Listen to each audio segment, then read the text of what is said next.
Hello everybody and welcome to Gene's Reviews from a regular dude, where I do trailer reactions, I react to YouTube videos, I review YouTube channels, occasionally I'll review a movie, but really, I just do whatever the hell I want.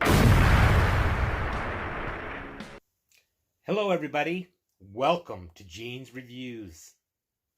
Okay, I like to do all kinds of different things. One thing that's always interested me is like conspiracy theories, like John F. Kennedy assassination conspiracy theory and stuff like that.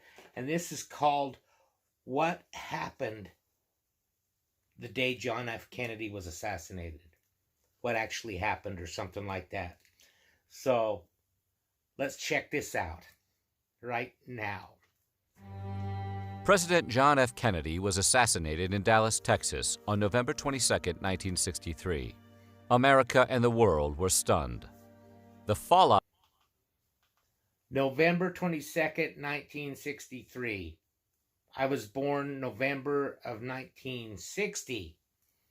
I was almost 3 years old. Out of these events would have political, historical, and social implications that are still relevant today.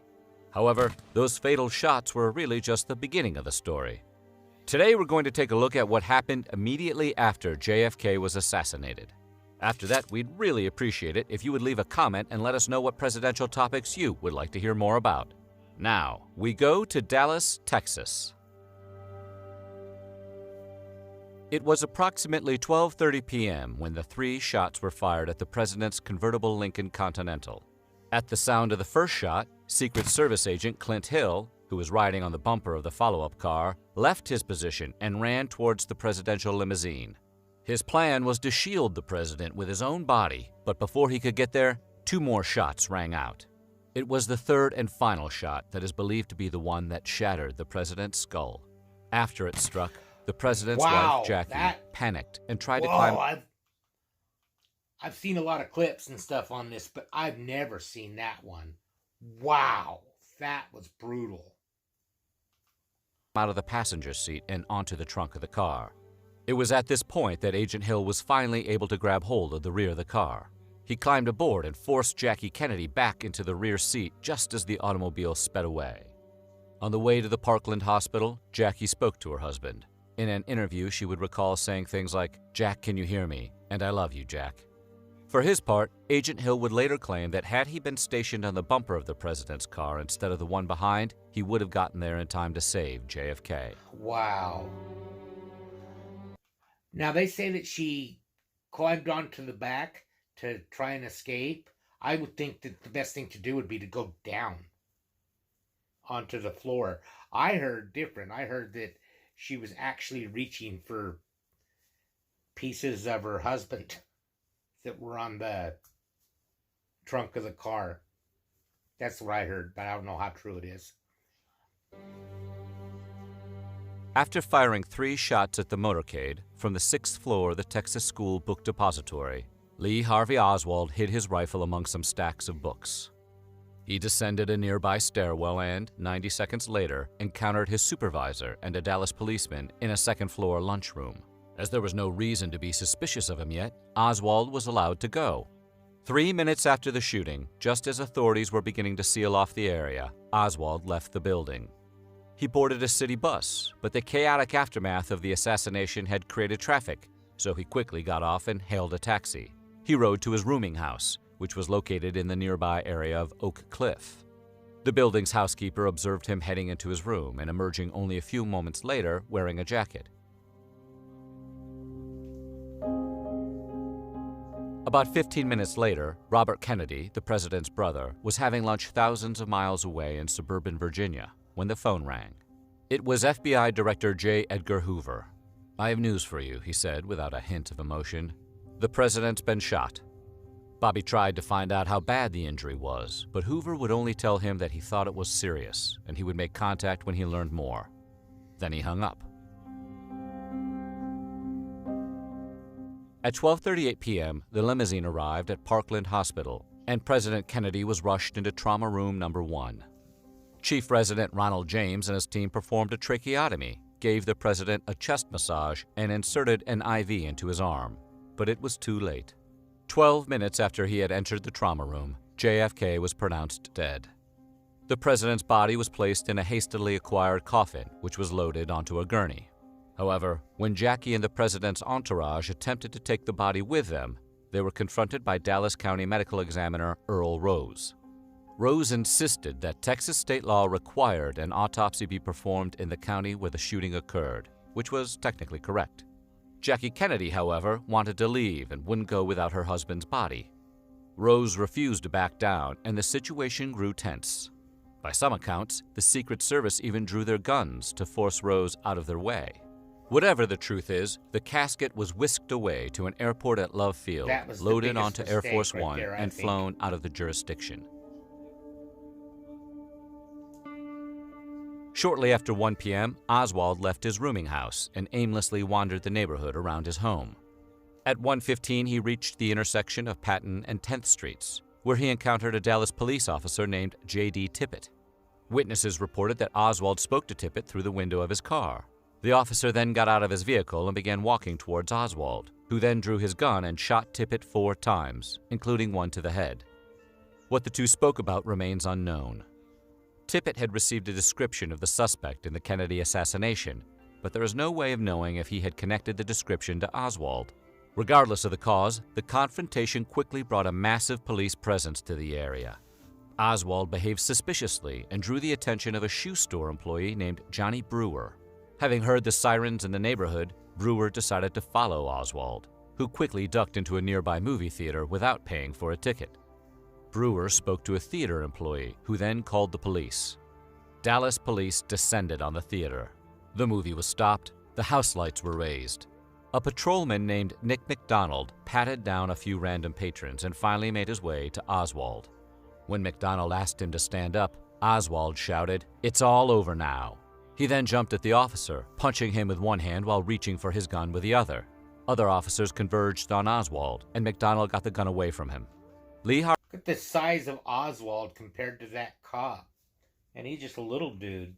Harvey Oswald was subdued, cuffed, and led out of the theater past an angry crowd that was already beginning to connect him to the assassination of the president. At 2:38 p.m. Central Time, Judge Sarah T. Hughes, a federal judge appointed by JFK only months earlier, swore in Lyndon B. Johnson as the 36th President of the United States of America. This would be both the first and last time that the oath was administered by a female. Johnson, eager to show that the Kennedys supported the transition, insisted that Jackie stand next to him while he was sworn in. Air Force One arrived at Andrews Air Force Base at approximately 6 p.m. Eastern Time. The whole country watched live as the president's coffin was removed from the plane and loaded into an ambulance.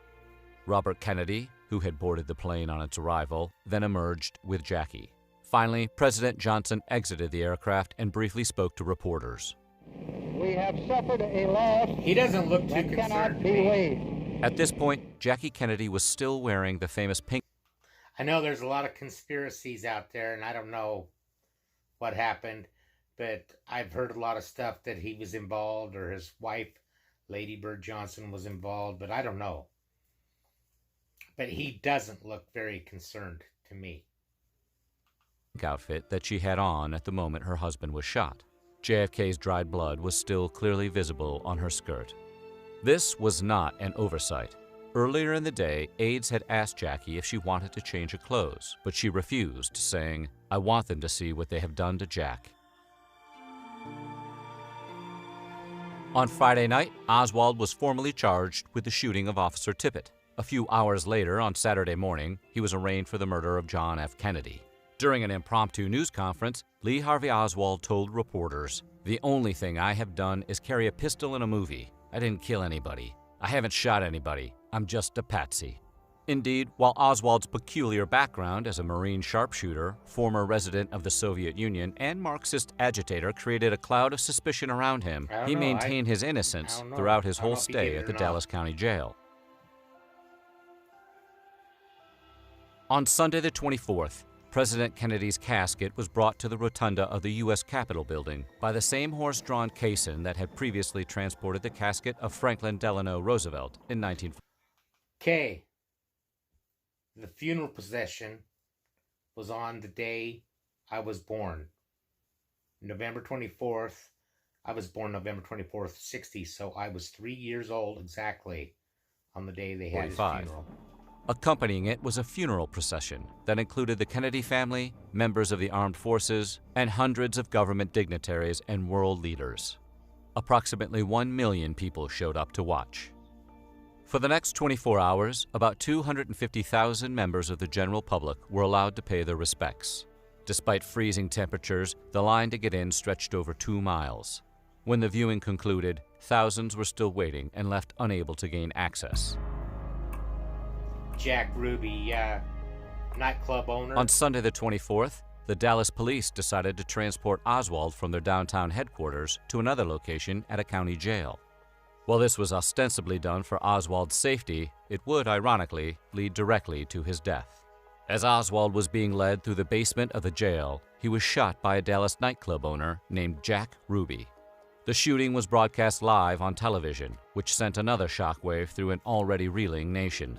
Oswald clung to life briefly, but then perished on the operating table at Parkland, the same hospital President Kennedy had died in only days earlier. While allegations of mob ties and criminal connections have caused Jack Ruby's behavior to be viewed with deep suspicion, there are also less conspiratorial explanations for his actions. Many believe that Ruby impulsively killed Oswald because he thought it would make him a hero. Supporters of this theory like to point to the fact that Ruby had been in the neighborhood to wire money to a dancer who worked for him. Based on the time of his wire, he would have required split-second coordination to get over to Oswald in time to shoot him. Moreover, Ruby had left his beloved dachshund locked in his car when he sent the wire. It's hard to explain why Ruby would have brought his dog with him and then risked missing his chance to get Oswald by sending the wire. Look at the guy in the background. Look at the shock in that cop's face, wearing the white police hat in the back. The shock on his face, just kind of like... if he were planning the shooting the whole time. Nonetheless, no one knows for sure. On November 25th, J.F.K's funeral mass was held at St. Matthew's Cathedral and attended by more than 1,200 invitees. At its conclusion, the casket was brought down the steps of the cathedral before the members of the Kennedy family. Considered too young to attend the burial, this would be the last time the children would see their father's casket. As it passed by, Jackie Kennedy whispered something into the ear of her son, John. Immediately, the boy snapped to attention and saluted his father's casket.